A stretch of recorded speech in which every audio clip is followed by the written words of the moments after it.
কবিতাটির নাম নিবেদন নিরাময়ের। আর কবিতাটি লিখেছেন মোহাম্মদ মাজহারুল হক।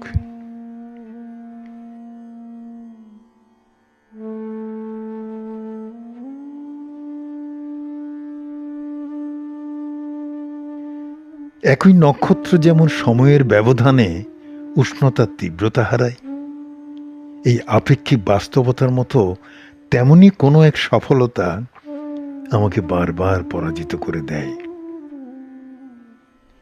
আমি বহুবার দেখেছি প্রকৃতির সাথে বৈষম্যতার সখ্যতা।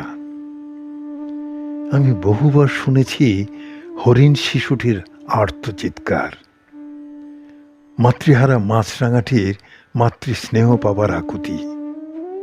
আর দেখেছি পিতার প্রস্থানে অকুকুত ভয়ে পুত্রের চোখে বিভীষিকাময় বাস্তবতার শিখাহীন নির্বাক চাউনি।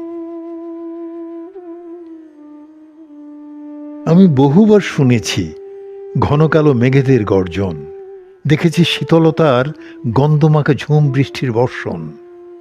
মেঘ যখন বৃষ্টি হয়ে জলের যৌবনে সিক্ত করে পাথরকে, সেই পাথরে হাত রেখে আমি দেখেছি সেখানে তরতাজা রক্তের লহর।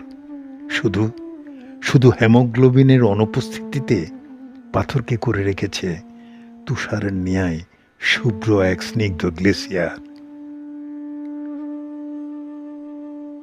চারপাশে এত সব সুখবার্তা, এত সব রঙিন চাকচিক্য, অথচ কোনো এক প্রজ্ঞাবিহীন আজ্ঞার নাটকীয় নাট্যমঞ্চে আমি প্রতিবার ক্ষতবিক্ষত হই।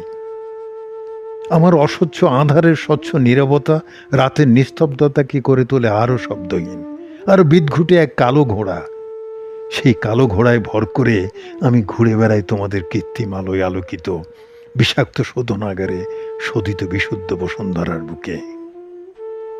তাই কোনো এক অজানা ব্যথা সর্বদাই আমাকে ব্যথিত করে। আমার ব্যথিত কৌতূহলী চোখ কাকে যেন খোঁজে। আমার অস্থির মনের স্থির নীরবতা প্রায়শই উদাস হয়ে ওঠে, প্রায়শই কার কাছে যেন ছুটে যেতে চায়,